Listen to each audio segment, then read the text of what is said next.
Hello guys, कैसे हैं आप लोग? आशा करते हैं आप लोग अच्छे होंगे, ज़बरदस्त होंगे और बेहतरीन होंगे और अपने पठन-पाठन में लग रहे होंगे। तो आप लोग का बसंत पंचमी और सरस्वती पूजा तो खत्म हो गया, कैसा रहा सरस्वती पूजा? कमेंट में ज़रूर बताइएगा। और हमने आपको बोला था कि 21 जनवरी से सारे जितने हिंदी क्लास का वन डे वन चैप्टर है, वो हम खत्म कर दें।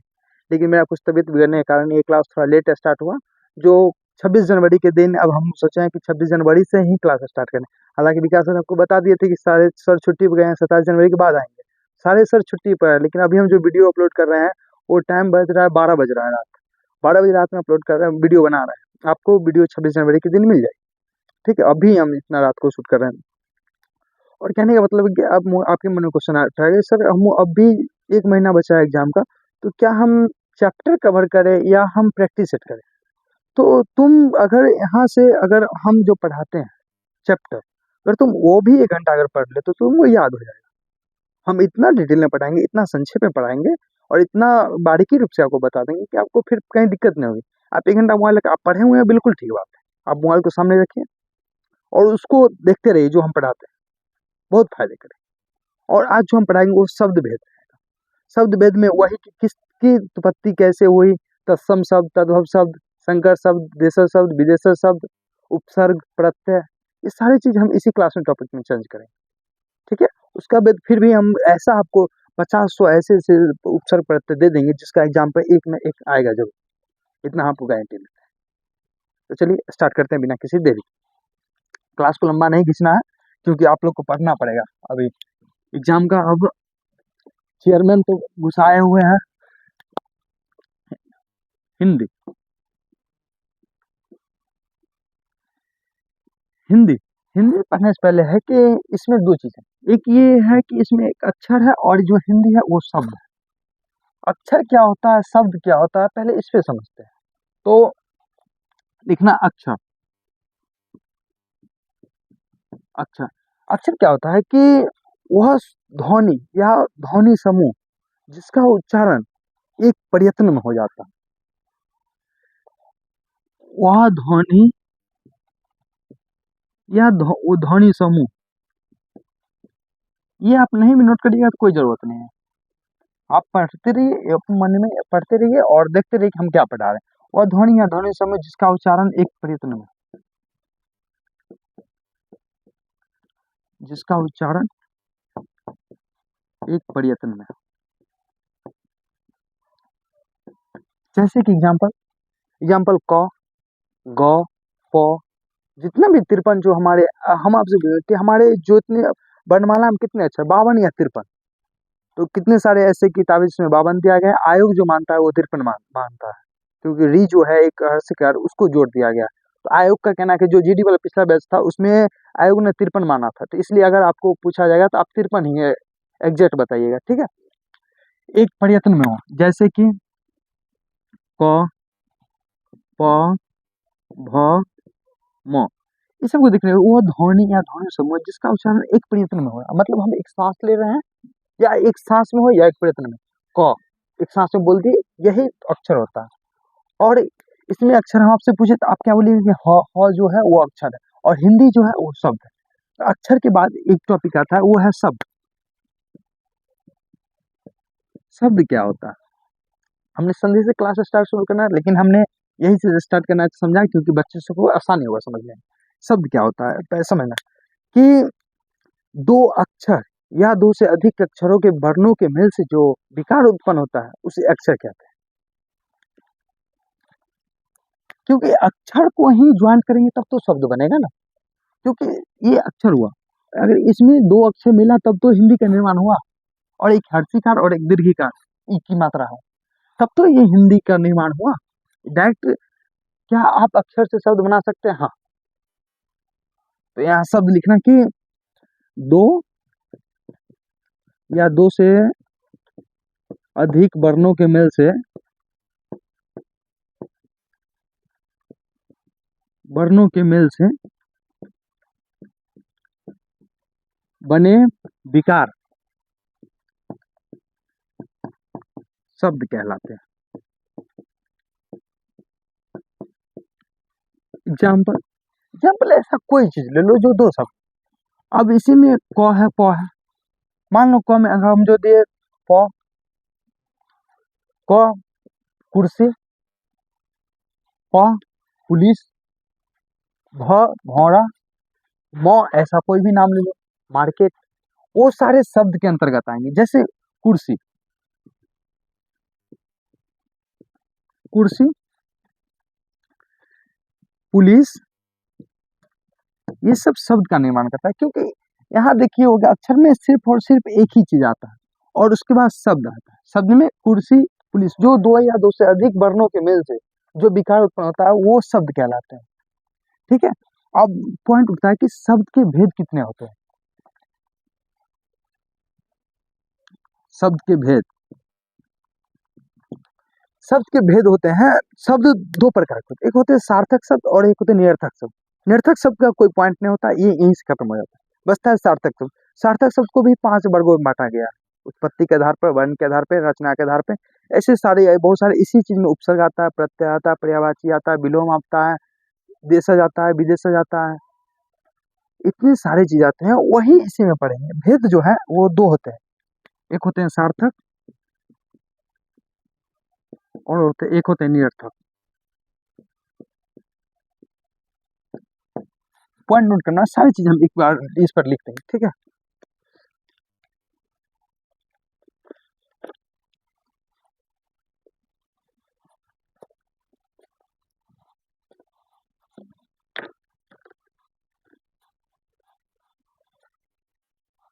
सार्थक लिखना पहले।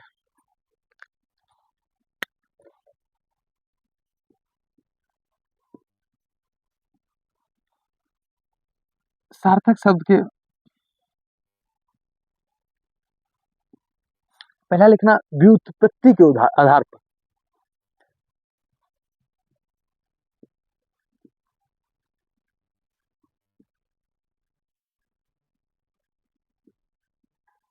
व्युत्पत्ति के आधार पर।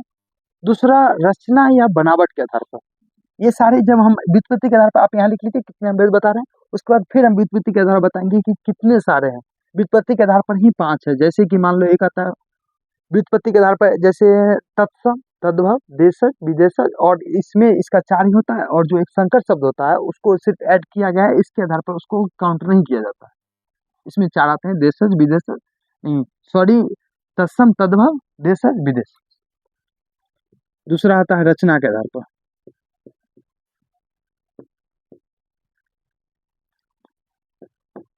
ये सारे हम पढ़ेंगे कि इसके अंतर्गत कितने होता है। तीसरा होता है अर्थ के आधार पर। अर्थ के आधार पर ही पर्यायवाची जो बनता है वो अर्थ के आधार पर ही बनता है। ठीक है, और तीसरा है विकार के आधार पर। चौथा,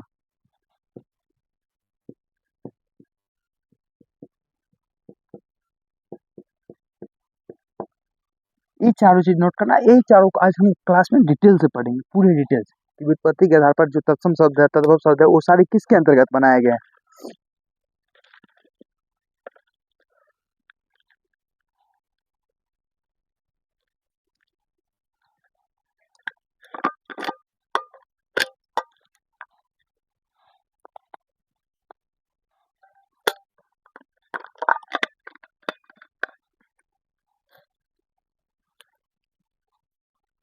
नोट कर लिए होंगे। नोट नहीं भी कीजिएगा तो चले। ये पहला क्लास है जिसमें हम कहते हैं आपको नोट भी नहीं करिएगा अभी तो चले। मेरा तबीयत ज़्यादा ठीक नहीं है, इसी कारण हम ज़्यादा नहीं बोल पाएंगे आज, आप मैनेज कर सकते हैं। एक चीज नोट करना कि ये जो बोला गया है कि जो 4 जो अर्थ दिए गए हैं व्युत्पत्ति के आधार पर या मीन्स इतिहास के आधार पर, मान लो अगर आपको याद करना है तो आप इतिहास के आधार पर मान लो। तो डॉक्टर वासुदेव नंदन,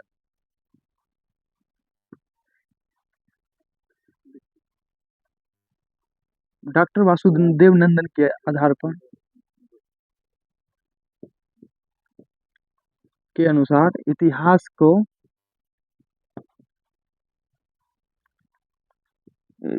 के आधार पर वर्ण को 4 भागों में बांटा गया।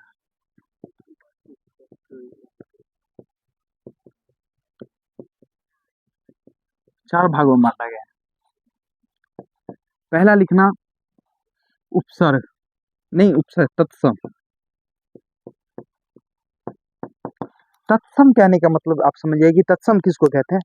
तत्सम वैसा शब्द जो हमारे पूर्वजों के द्वारा या संस्कृत के भाषाओं के द्वारा ही डायरेक्ट हम अपने जीवन में अप्लाई कर देते हैं, उसी को तत्सम शब्द कहते हैं। अब एग्जाम्पल तौर पे हम एक दो क्वेश्चन पूछेंगे, आप हमको एग्जाम्पल बताइए। जैसे में अग्नि, अग्नि अग्नि हो गई, सूर्या, चंद्रमा, ये सब ऐसे शब्द हैं जो हमारे पूर्वजों के द्वारा या संस्कृत के आधार पर डायरेक्ट जो हम लोग पढ़ते हैं उसी को तत्सम शब्द कहते हैं। और चंद्रमा संस्कृत शब्द, लेकिन जो चंदा कहते हैं, चंदा वो क्या शब्द है? फिर यहाँ पे ये क्वेश्चन उठता है, अगर अग्नि संस्कृत शब्द तत्सम के अंतर्गत आता है तो फिर आग, आग किसके अंतर्गत आता है? तो तद्भव के अंतर्गत आता है, क्योंकि वो अग्नि का ही उत्पन्न करके आग बना, समझ रहे हैं आप? और अग्नि का पर्यायवाची ही पावक कहलाएगा। यही हम कहना चाहें कि अग्नि संस्कृत शब्द हुआ, आग जो हुआ वो हम तद्भव शब्द हुआ, क्योंकि अग्नि से ही उत्पन्न शब्द। ठीक है, तत्सम शब्द वैसा शब्द जो संस्कृत या पूर्वजों के द्वारा प्रयोग में लाया गया,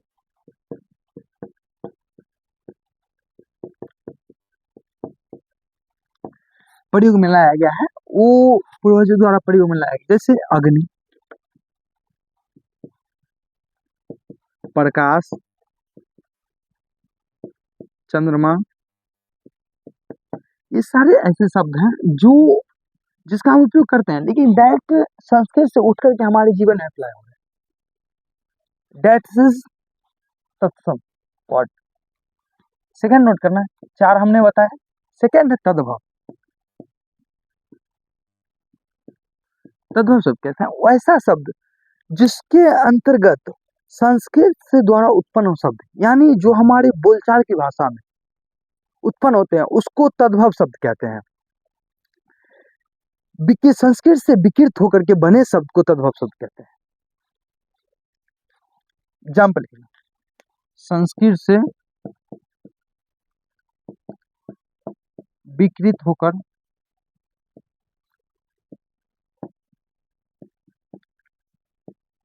बने शब्द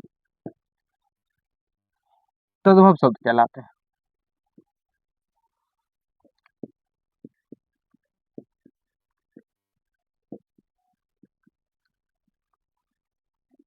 एग्जाम्पल लिख लो। एग्जाम्पल के तौर पे हमको बताओ कि आग, आग क्या हुआ? तद्भव शब्द हुआ। कपूर,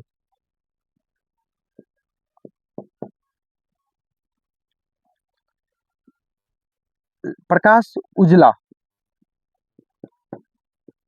उजला, ये सब तद्भव शब्द जो हम अपने दैनिक भाषा में यूज करते हैं और जो संस्कृत से विकृत होकर के हमने बना दिया। जैसे अग्नि को बोलने में नहीं होता तो लोग क्या कहते हैं देसी भाषा में? आग। आप इस तरह आ सकते हैं, तत्सम शब्द संस्कृत शब्द, तद्भव शब्द संस्कृत से उत्पन्न शब्द, या जो देसी भाषा में बोला जाता है, ऐसे शब्द। ठीक है, यहां तक नोट करना।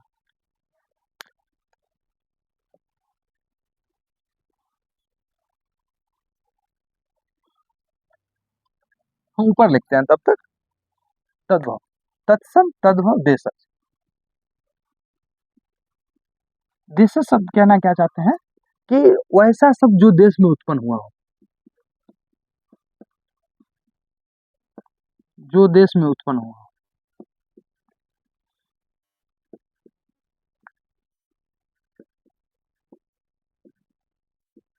देशज शब्द कहलाता है। एग्जाम्पल के तौर पे मान लो,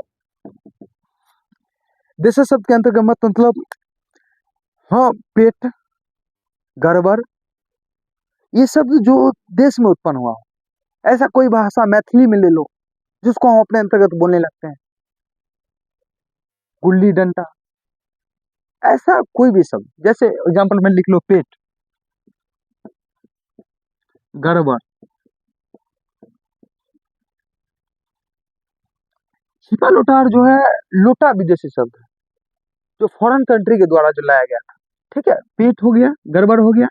और थैला जो है, थैला भी विदेशी शब्द है, थैला हम लोग नहीं बोल सकते। ऑफिस वर्क, ये सब सादे जो इंग्लिश वर्ड है, ये लोग फॉरेन कंट्री के अंतर्गत आते हैं। ठीक है, पेट, गड़बड़, गुल्ली डंडा, ये सब आदि, ये सब देशज शब्द के अंतर्गत आते हैं। इसमें से एक क्वेश्चन जरूर आएगा। नेक्स्ट है विदेशज शब्द।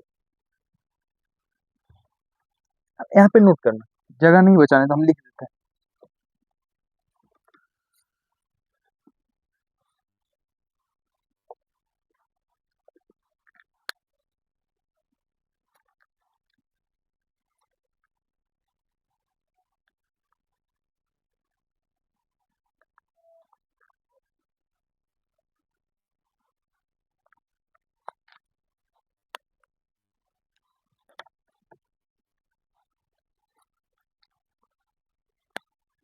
विदेशज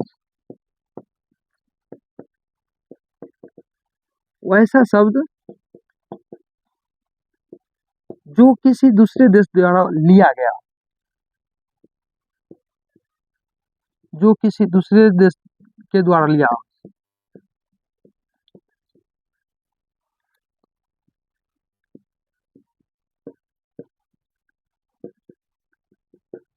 जैसे एग्जांपल ले लो, ऑफिस, थैला, बेगम, ये सब जो सारे शब्द हैं, ये सारे सब विदेशी शब्द हैं।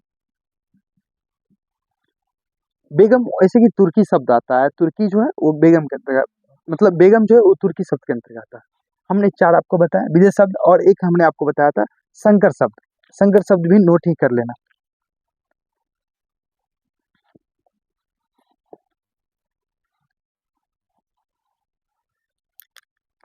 लिखना संकर शब्द।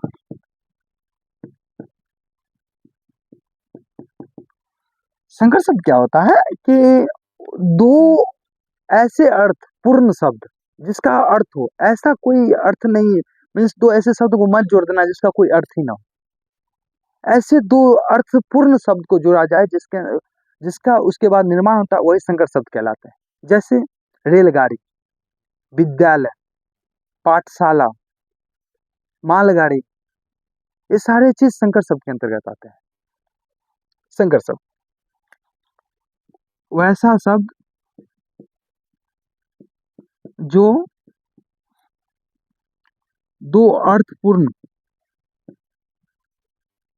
शब्द से मिलकर बना हो, मिलकर बना हो,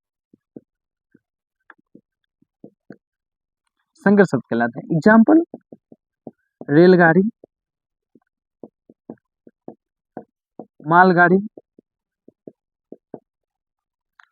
रेलगाड़ी, मालगाड़ी, विद्यालय, पाठशाला,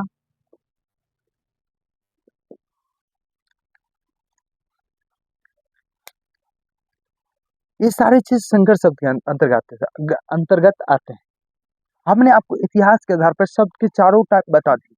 तत्सम जो संस्कृत शब्द हुआ, तद्भव जो संस्कृत से उत्पन्न शब्द हुआ, उसके बाद तत्सम तद्भव देशज जो देश में उत्पन्न हुआ, विदेशज जो फॉरेन कंट्री के द्वारा इंडिया में लाया गया, और एक संकर शब्द जो दो अर्थपूर्ण शब्द से बनकर बना।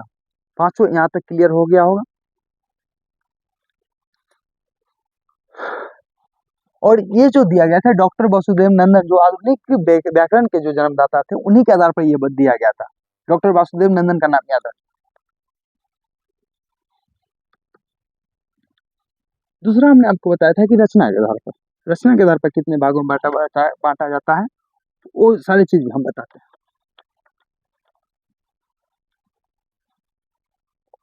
और जीडी में एक क्वेश्चन यहाँ पे पूरा पक्का रहता है कि रहेगा ही, रचना बनावट के आधार पर।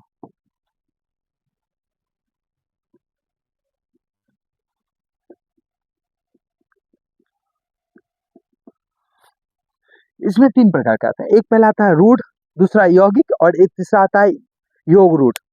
रूढ़ क्या होता है? वो पहला रूढ़, दूसरा योग रूट,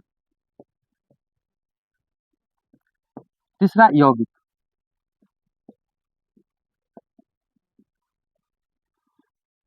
पहला लिखना रूढ़। रूढ़ शब्द किसको कहते हैं? ये जो है रचना के आधार पर दिया गया।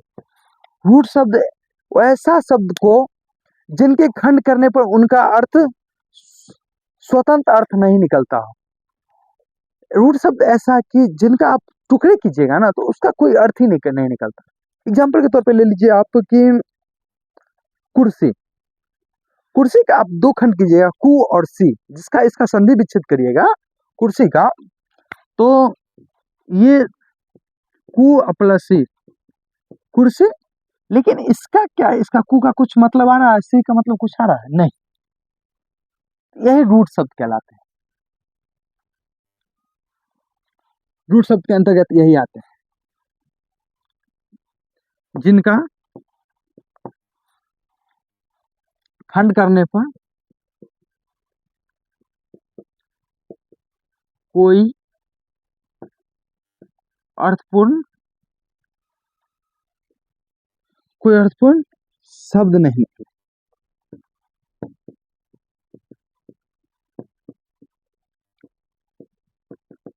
जैसे लिख लो मकान, कुर्सी। सेकंड एग्जाम्पल, रूट शब्द के अंतर्गत यही सारे आते हैं।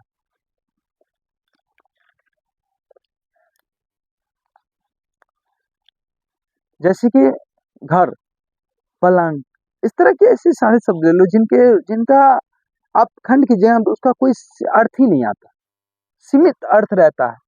आप कुर्सी के मीन्स अर्थ से आपको क्या समझ में आता है कि कुर्सी वही शब्द हुआ जो इसके जो चार पहियों वाली हो, चार पांव वाली, वो कुर्सी हो। आपके माइंड में ये थॉट तुरंत उत्पन्न हो जाएगा। कुर्सी के जैसे ही कहा कि वो चार पांव वाली, हमारे मन में आ गई। तो यही आता है रूट के अंतर्गत, जिनका स्वतंत्र अर्थ नहीं निकलता।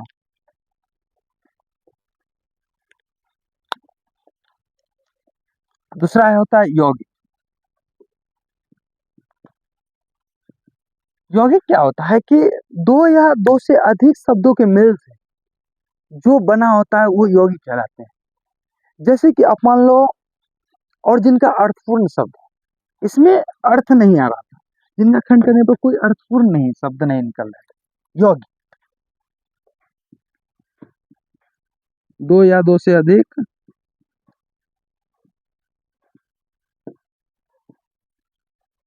वर्णों को खंड करने पर अर्थपूर्ण शब्द निकले।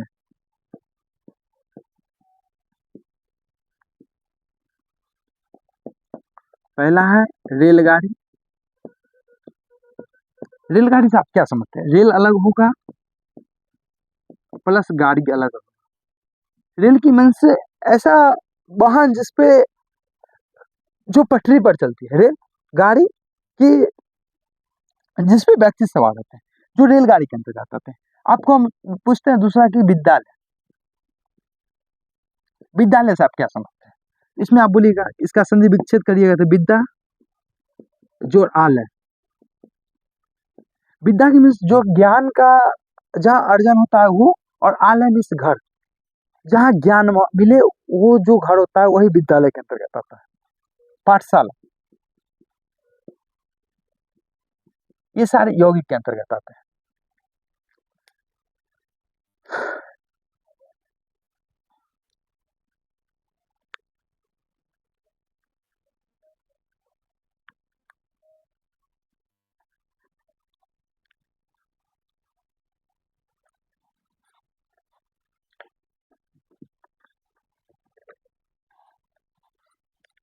तीसरा है योग रूट।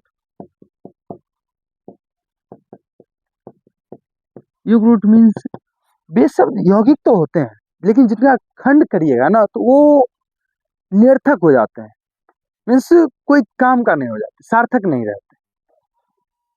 योग रूट कहने का मतलब, आप हमें एक चीज समझिएगा, योग रूट कहने का मतलब वे शब्द यौगिक तो होते हैं, लेकिन जिनका आप अर्थ कीजिएगा नहीं, तोड़िएगा ना, तो उसका रूट हो जाता है। यानी वो पता ही नहीं चलता कि क्या हम कह रहे हैं।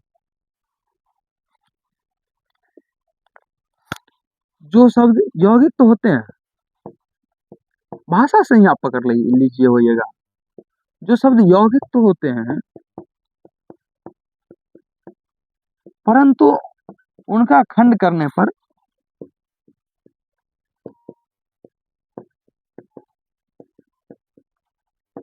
बेरूढ़ हो जाते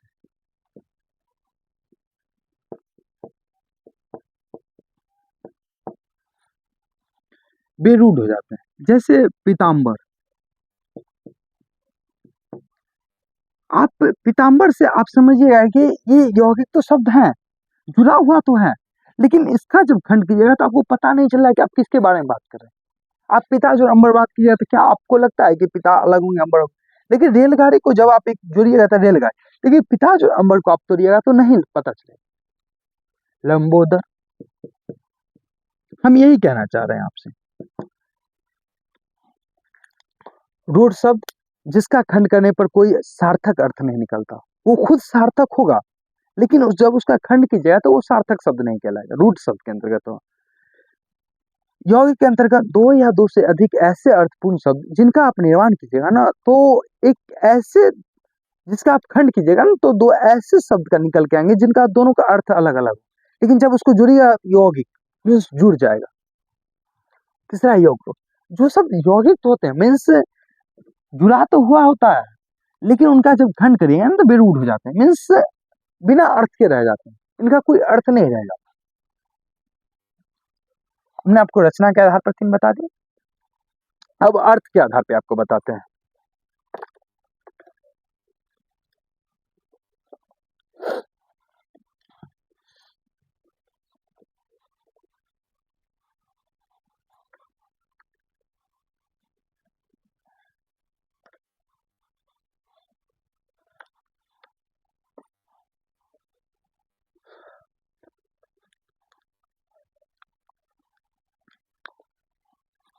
हमको लगता है हमको कॉल करना पड़ेगा हमारे ऑपरेटर साहब को, कहे कि यहाँ पे कोई नहीं है, तो वो थंबनेल बनाए हैं कि नहीं बनाए हैं वो देखना चाह रहे हैं हम। तीसरा है अर्थ के आधार पर।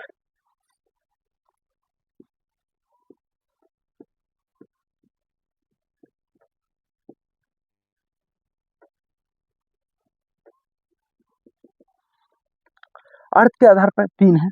पहला एकार्थी, दूसरा अनेकार्थी,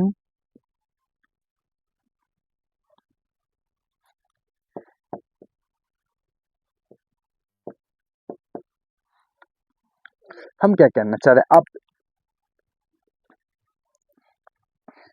इसी अर्थ के आधार पर ही यहाँ एक चीज और दो चीज और नोट करना, सॉरी, एकार्थी अनेकार्थी और तीसरा है पर्यायवाची और चौथा है विलोम।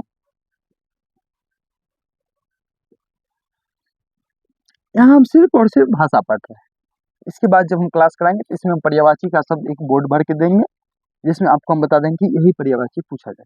ठीक है, लिखना एकार्थी। एकार्थी मीन्स वो ऐसा शब्द जिन शब्द का अर्थ सिर्फ और सिर्फ एक हो, जिनका अर्थ सिर्फ और सिर्फ एक हो। थंबनेल,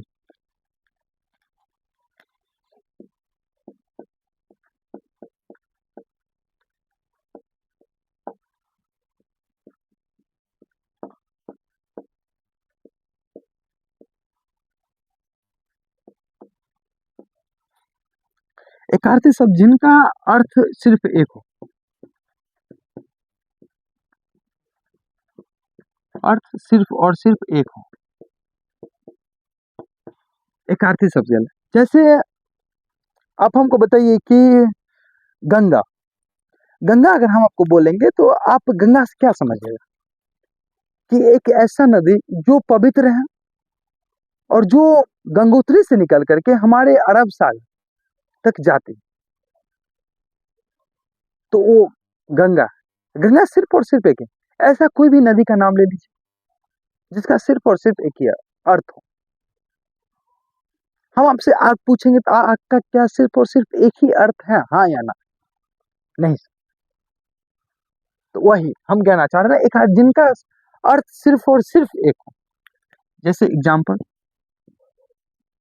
गंगा, यमुना,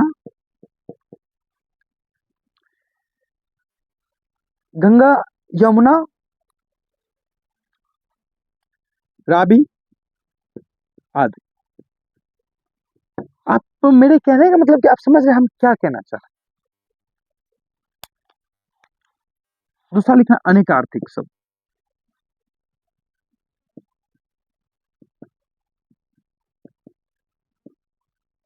जिनका अर्थ अलग अलग,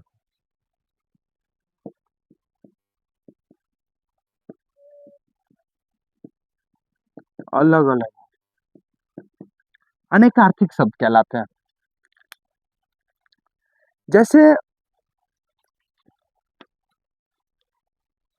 हम आपको एक चीज बताते हैं, आपको हम पत्र लिखे तो आप इससे क्या समझिए? पत्र, आप क्या समझिए? तो सर, पत्र का मीन्स पत्ता भी होता है, और पत्र की मीन्स चिट्ठी भी होती है। हम आपसे एक चीज और पूछते हैं, अवधि, नहीं ये समानार्थक शब्द में आ जाएगा। हम पत्र से आपको समझाएं कि पत्र से आप क्या समझते हैं। तो सर, चिट्ठी और पत्र। दूसरा चीज हम आपसे एक चीज पूछते हैं कि आप कर से क्या समझते हैं? कर से हाथ भी और टैक्स भी। ऐसा एक शब्द जिसका दो अर्थ हो, जिसका दो अर्थ हो, वो इसके अंतर्गत आते हैं। इसी अनेकार्थक पर्यायवाची पढ़ते हैं, बारी बारी सब चीज कवर करें, ठीक है।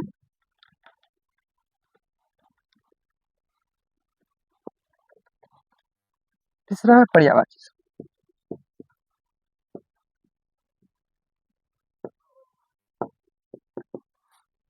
तीसरा है पर्यायवाची शब्द। पर्यायवाची शब्द की ऐसा शब्द जिसका अर्थ सब तो एक हो, लेकिन उसका अर्थ अलग हो। अर्थ भी एक हो, लेकिन उसका जब भाषा की बात हो ना, तो वो अलग अलग। जैसे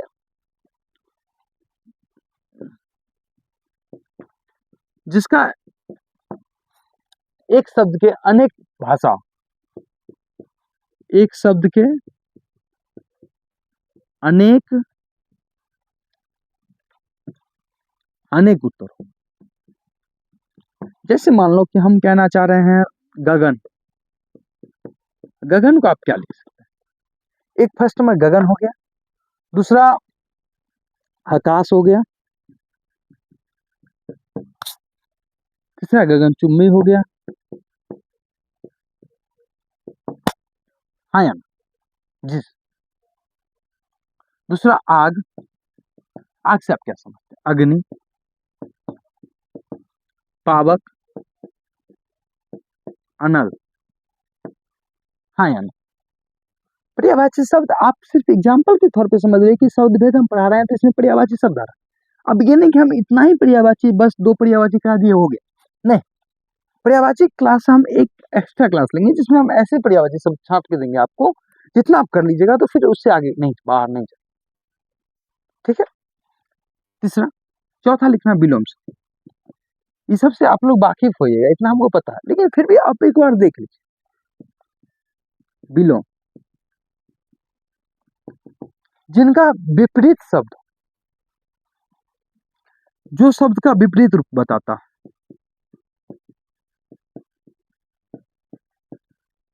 विपरीत रूप बताता। जैसे ऊंचा, नीचा, ऐसे बहुत सारे चीजें जिसको ऊंचा, नीचा, आग, पानी,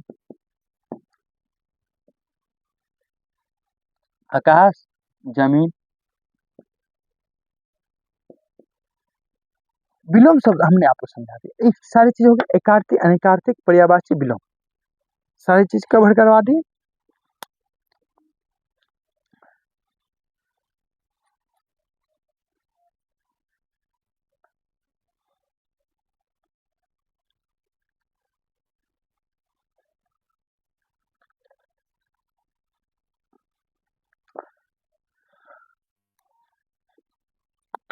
दो इसमें और नोट करना,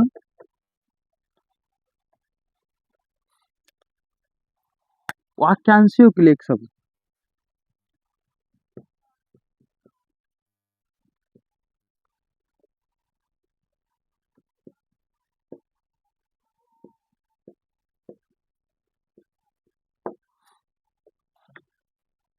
वाक्यांशों के लिए एक शब्द की मीन्स आप अनेक शब्दों का एक शब्द।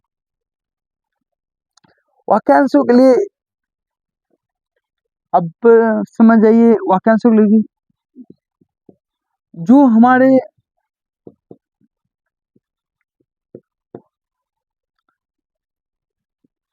बड़ी भाषाओं या मुहावरा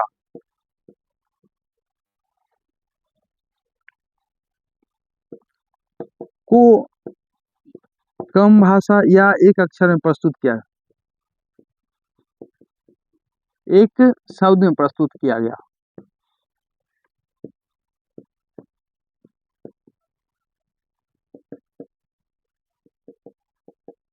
जैसे जिसके शिखर पे चंद्रमा,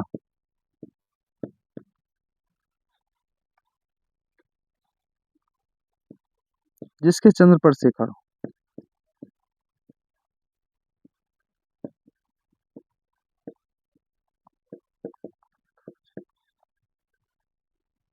चंद्रशेखर,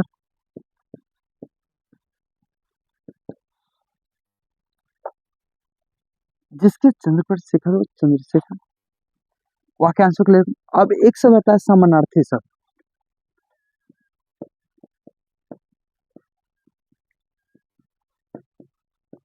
समानार्थी शब्द हम कहने का मतलब कि आप समझिए, समानार्थी शब्द हम क्या कहना चाह रहे हैं कि वैसा शब्द जो समान हो बट उसका अर्थ अलग अलग, वैसा शब्द जो दिखने में तो समान लगता हो, दिखने में तो समान लगता हो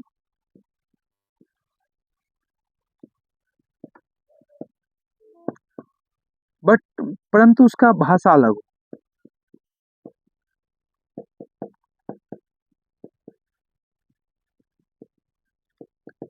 समानार्थी शब्द के अंतर्गत आते हैं।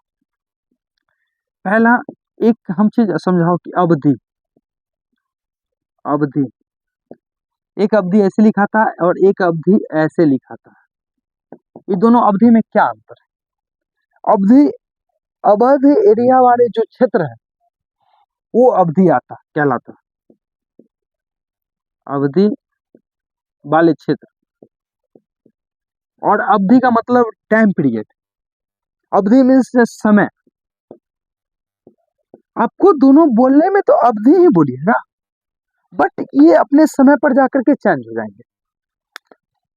किसी जगह का नाम बोले अवधि वाली क्षेत्र, जो अवधि जो मुगलों के समय से चलती आ रही, और एक अवधि जो समय कि किस टाइम पीरियड को दर्शा रहा। समझ रहे हम कहना क्या चाह रहे हैं? हमने आपको सारी चीज बता दी अर्थ के आधार पर, सारी चीज हमने बता दी आपको विकार रूप प्रयोग के आधार पर, अर्थ के आधार पर सारी चीज हमने आपको बता दी।